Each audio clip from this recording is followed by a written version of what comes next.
Dezz, formerly known as DarkGoul, has just been informed that he is banned from attending the Brawlhalla World Championship, as well as competing in online tournaments, despite being one of the largest Twitch streamers in Brawlhalla and a long-time semi-pro. Hey, I'm Vondakay. I make YouTube videos on Brawlhalla and tell stories on my Twitch stream. Before we get into the specific reason why DarkGoul was banned, let's go into some of the context of how DarkGoul got his start in Brawlhalla and what makes his ban so unique. Due to the recent ban of Hardy MJ, which I have previously covered in another video. If you want to check that out, it'll give more backstory on how Blue Mammoth Games handles their competitive bans. It's on my YouTube channel. Bans have been coming out left and right. Currently, the best choice for now is to remain quiet, as pro players worry they may not be able to meet their fans, friends, and compete for thousands of dollars at the Cobb Galleria in Atlanta, which if you haven't signed up yet, you can still go to BCX. This event is still going on, so unfortunately some very notable players that were supposed to be in the event have been banned. DarkGoul began playing on the PlayStation and would only make his way over to PC after having some issues redeeming a skin code. The skin code was an exclusive in-game item known as Yeti Taros that was only available through buying a Yeti t-shirt who did a brand deal with Brawlhalla back in 2018. This Yeti skin has now become synonymous with DarkGoul, and it would lead him to getting a start in Brawlhalla. They were like, there's a Yeti skin. Somebody in a PlayStation party told me this in 2018.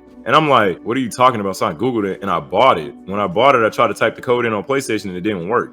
They were like, you need to go to PC. So I went, my very first LAN in 2018, I walked up to one of his devs. I think his name was Dan. Told him, I was like, bro, I want to, you know what I'm saying, be able to use the skins. And then I started talking to them about my patent design on how they could use Amazon EC2 instances instead of the central servers that they have for Brawlhalla to mitigate DDoS attacks. Because this was when, I don't know if you're, I don't know if you remember when Brawlhalla itself was getting DDoS late 2018.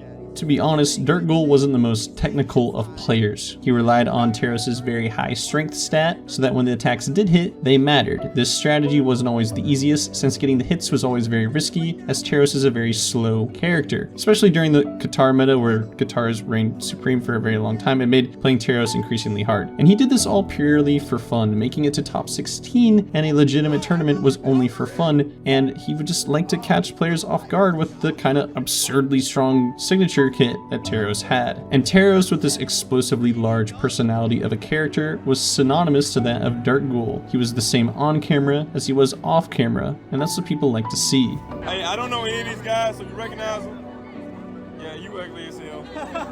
You ugly as hell. You. Wait, you play Apex? I'm trying to. The genuine interaction that he presented regardless of who or where he was made his stream feel real and gained massive attention quickly. He's also really smart about this stuff, such as understanding an audience and catering towards a crowd. His microphone has increased gain to make it reminiscent of Xbox and PlayStation parties. He hosts money matches to give people a reason to be involved, or the professional term would be a stake, which, if you'd like to know, Ludwig, the most subscribed man ever on Twitch, harped on having stakes to make a stream or video actually entertaining. And I can almost guarantee you, DarkGoul did not need Ludwig to tell him that. He had a bit of a natural talent when it came to entertainment. DarkGoul's highest competitive achievement, of course, is him winning the Pro Series Championship, a really cool event where teams from all parts of the country would battle based on where they lived. DarkGoul was not even supposed to be on the roster, wasn't even picked on the starting team, and never actually played despite being a sub for the team. And I'm not saying to discredit this achievement, I'm saying because it's funny, and that he used the Pro Series Championship title for the rest of his streaming career despite not even playing in the tournament. I mean, look at his intro where it's just a photo of him compared to the photo of Sandstorm with every tournament medal that he's ever won. Yes, these two people were on the same team. DarkGoul, after taking a short break from Brawlhalla, really started to kick off his notoriety in the space. Once again, just transitioning his real-life personality to that of his online streams. DarkGoul became the host of the infamous money matches that he claims forged many of the top pros, including the most notorious money matcher and current North America champion, Luna. You know what I'm saying? I'm not really saying I created Luna, bro. What I'm saying is, without those money matches, he would have never got PR1 like that. The type of pressure, the training was different. I mean, bro, literally, if you was to hang out with us in Atlanta, bro, we go out or something, and let's say there's a team, I'll just bro, put 50 down. I've always been like that, you know what I'm saying, put some money down, then you so confident, and then then people get hesitant, but it's a different type of pressure, bro, when you losing your rent money.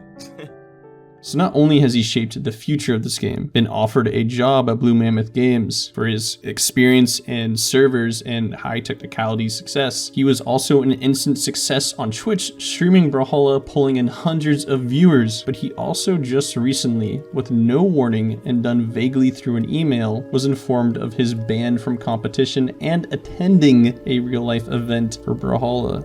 So let's look at the clip that supposedly got DarkGoul banned. Give me in real life. No, I hope you ain't Like I said, you a real life. Don't, you know. But Snowy, you coming to BCX? Yeah, he coming. I'm gonna give you a good hug. Can't wait to hug you. Wait to hug. You soft as you been soft since 2018, bro. Shut the fuck up, Snow. Don't act like you innocent. Let me back in Remy Discord so I can show them the messages. Are you friend or foe? Shut the. I don't like that. Are you big? I know your face turning red right Your ass look like a rat in the face. Oh, you not in there no more? You know why, bro? There's a moment in this clip that should be further examined. now. I hope you ain't Like I said, you a real life. Don't, you know. Snowy, you coming to BCX? Yeah, he coming.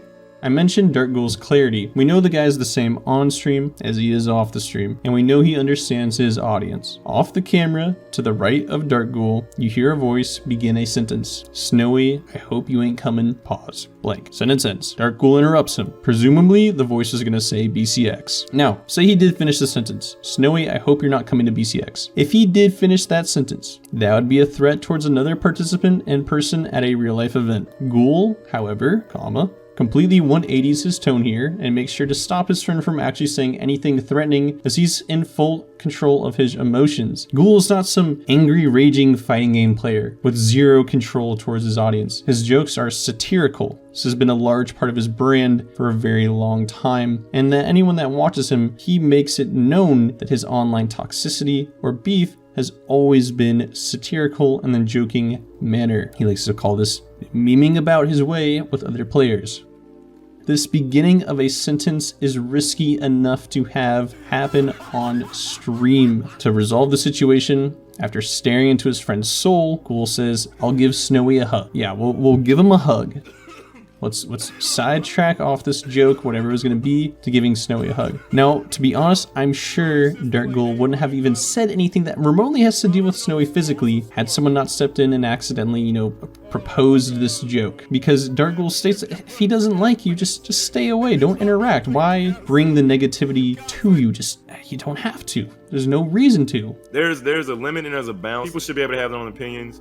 People should be able to talk a certain way, man. But, you got to get out your feelings, bro. People going to talk about you when you're dead. They're going to talk about you when you're alive. They're going to talk about you in your face or, behind your back, bro. You just need to grow a backbone, man. You're focusing on feelings, and you should. You focus on things you can actually control, bro. That's what you need to do. In the email sent by Brawlhalla Esports, it lists some of the provisions or rules that cannot be breached in order to maintain a good standing for competition. I am not finna go hug anybody, bro. I'm not even gonna touch anybody. All the lands I've been to, bro, I don't do any. I've said way worse, man. You know what I mean? Like, if you just, I've heard way worse, bro. You know what I mean? So it would have been better if they would have sent like a clip of me actually doing something malicious. But come on, bro, it's a persona. My persona's been like this since 2018. So as for Snowy, what is the history between the two? What is the competition? How did they even meet? Well, back in Pro Series, you may have noticed that Snowy and DarkGoul were actually on the same team, Team Northeast, and you can even hear Snowy in the voice chat, a much younger Snowy, when Ghoul was sparring Sandstorm before their matches. But the tensions would only rise when DarkGoul had gotten word that a few people in Remy's Discord server were not big fans of him being in there with everyone. Remy called me and told me that, there are individuals in that server that don't like me or whatever, and I said that's fine. They don't like me, then they can stay the fuck away from me. You feel me? So Snowy was already pissed off about the Snowy pack get rolled up, so he just banned me from Remy's server, right? And I just said, well, if it was an issue, you could have just said something. You know what I mean? So you got it. I mean, that was it. You may recognize Remy as either 2017 BCX champion or currently one of the, kind of like breaks down the game in a very, draws on an iPad and like breaks down the game in a very thoughtful way from a former pro's perspective. I actually like it. It's kind of funny. Everyone cheers Remy when he goes on stream, but besides the point, he got banned from Remy's server. For a very long time, DarkGoul and Snowy have kind of had a competitive animosity, I'm presuming satirical. And one of the things that has come from this satirical beef is that DarkGoul has sound bites that you can play for fun on stream if you request them with channel points. And one of them says Snowy Pat get rolled up. And obviously the supposed theory here is that the joke did not land with Snowy. And for whatever reason, he let his emotions get to him, and that led him to banning DarkGoul from the server they were in. Now pause. Despite me being in call with DarkGoul, having actually spoken to DarkGoul, I have never actually spoken to Snowy, nor was I in Remy's Discord, where I could request moderation logs to see if this was true or not. Even in Godly's chat, you see Snowy defend his position with confusion to what Ghoul's mentioning or talking about. So to make it clear, I don't have any evidence that in any way puts Snowy in the wrong, or in the position of someone who would have gotten DarkGoul banned. I don't want to paint him in a poor light. There's a heavy chance that Snowy, just like Godly, was in the wrong place at the wrong time. I personally don't like putting people in the wrong. It makes me feel bad. Like, obviously, if I knew more, I would say something. If I knew more, I would say more, but I'm only going off of the conversation I had with DarkGoul and what I can scour the internet for when creating this video. Now, regardless of who said what, DarkGoul was obviously not happy of the actions of someone banning him. From speaking briefly to DarkGoul, much like myself, I'd like to say I very much appreciate genuine interaction. If something were wrong, it's better to confront me, or in this case him, about it rationally, rather than just keeping him in the dark, which is exactly why the way that BMG decided to ban DarkGoul irked him so much. You know what I'm saying? But I'm just, like I said, I'm very disappointed in like how they handled this, man. There's a better, like they gave like the email talks about like being unsportsmanlike and all of this. Guys, you know that this is a meme. It's a troll. Like, my persona is a troll. I don't mean anything that I am saying. It was just in general a letdown for DarkGoul. Like I said, there was no strikes, no warnings, and it wasn't even 30 days before BCX. Additionally, DarkGoul says that it is well known that the things he says online, while being very real as a camera figure, he mainly participates in like a small amount of toxicity or beef to make it entertaining for his viewers. But you gotta understand that when you have a little bit of toxicity, you have a little bit of quote unquote beef, right?